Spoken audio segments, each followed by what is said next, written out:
There's a new category of victims in Gaza: aid seekers. People are being forced to travel to a handful of distribution sites that are backed by Israel and the US to get food. And they're coming under fire. Mainly, it appears, from the Israeli military. In the last few weeks, 600 people have been killed, according to officials in Gaza, and more than 4,000 have been injured. We see all these people with their bags ready to go pick up this aid, and I feel for them. I think they know as well. It's a Russian roulette. Am I going to come back? Am I going to get injured? Am I going to get food? So what's happening? Well, you've got a population of 2 million people who are starving. Gaza is the hungriest place on earth, and its entire population is at risk of famine, according to the UN. That's because throughout the war, Israel has been blocking the entry of food and other aid into the Strip. Earlier this year, there was a period of 11 weeks when no aid at all was allowed in. Some trucks carrying food supplies are now getting through, but aid agencies say it's nowhere near enough. And people in Gaza are absolutely desperate. You're talking about tens of trucks per day, whilst the need in the Gaza Strip is 600 per day. So there's the issue of not enough food and aid getting in, but there's also another issue: how that aid is being distributed. Before, distribution was mainly handled by the UN, which coordinated with other humanitarian organizations. But Israel was always critical of that system and said aid was being stolen by Hamas, something the group denies. In late May, Israel brought in a whole new way of doing things. A new organization, backed by Israel and the US, started operating and took over the distribution of most of the food aid. It's called the Gaza Humanitarian Foundation, or GHF. It says it's an independent organization providing vital food aid. What is your understanding of what the GHF is actually handing out to people? Most of it's like flour, cans, and these kind of food. When we say food is not available, it's not just like a joke. It's a reality, because even markets, very few supplies which are still there, the prices are higher. The GHF says it's distributed nearly 40 million meals in its first month, although it's also said that people in Gaza desperately need more aid. Now, the GHF has been super controversial ever since it was set up. It works with private US military contractors. How it's funded isn't clear. And its first executive director quit because he said it wasn't possible for the GHF to abide by humanitarian principles of humanity, neutrality, impartiality, and independence. To our knowledge, they don't come with a humanitarian background, rather a military background. And unlike the UN, which used to have about 400 distribution sites across Gaza, the GHF, so far, has 4. And they're all in what are called red zones, which now cover most of Gaza. These are areas where the Israeli military is operating and where evacuation orders are in place for civilians. So people basically have no choice but to go into these particularly dangerous areas to try to get food, although there's no guarantee they'll get any. And the GHF sites are guarded by Israeli forces and private military contractors.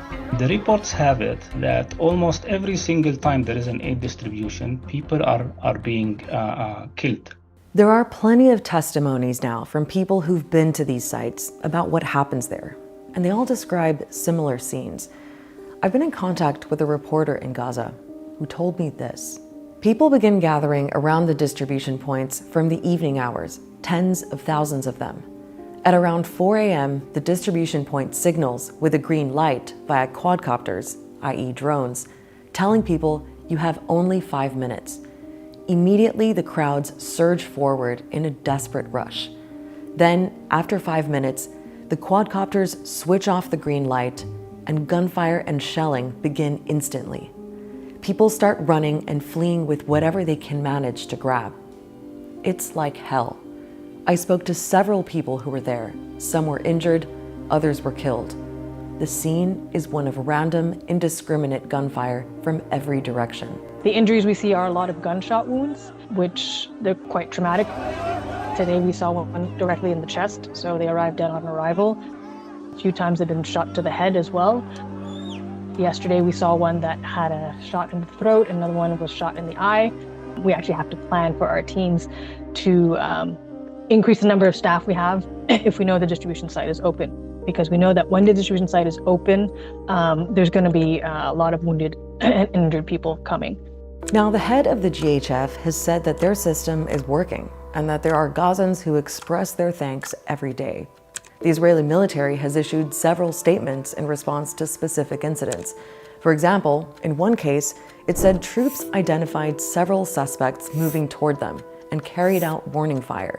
Another statement described troops firing warning shots to distance suspects who were advancing and posed a threat to the troops.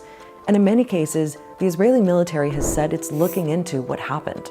The IDF is committed to uncovering the truth and will examine any incident that requires review. But Israeli soldiers have told the Israeli newspaper Haaretz that commanders ordered troops to shoot at crowds to drive them away or disperse them, even though it was clear they posed no threat. Now, there has been some international criticism of what's happening with the aid situation in Gaza, but these killings of aid seekers have been going on for weeks now. People are being killed simply trying to feed themselves and their families. The search for food must never be a death sentence. Any operation that channels desperate civilians into militarized zones is inherently unsafe. What does the fact that these shootings are happening and hundreds of people are being injured tell you about how Israel is conducting aid distribution in Gaza right now? I just wish that Israel would leave aid distribution to the UN. Just leave it to those who know what to do. They know their work. A lot of experience we have, a lot of staff. We've been doing this for so long and without harming anybody. This is all happening against a backdrop of increasing chaos and lawlessness in Gaza. The reporter I was in contact with said the majority of the gunfire comes from the Israeli side, but there are also gangs of thieves and dealers, often armed with knives and other weapons, who assault civilians. A UN official also said convoys carrying humanitarian aid have been intercepted by armed Palestinian gangs. What can you tell us about this sense of lawlessness and chaos on the ground? When you haven't eaten, for 3 months, your children are hungry, you will do anything to get food for them. So lawlessness or not, it's more like desperation. And what all these humanitarian groups are saying is that desperation can be alleviated if only Israel would let more aid in. For more than almost 2 years, we have been asking the international community for a simple thing. We just need safe, sustained humanitarian access to all areas of Gaza. And unfortunately, instead of opening the borders to allow the aid to get in, we are seeing people being injured, shot at, wounded, while they are waiting only to receive food and get this food for their children and families. At Start Here, we break down big international news stories. Check out our playlist to watch previous episodes.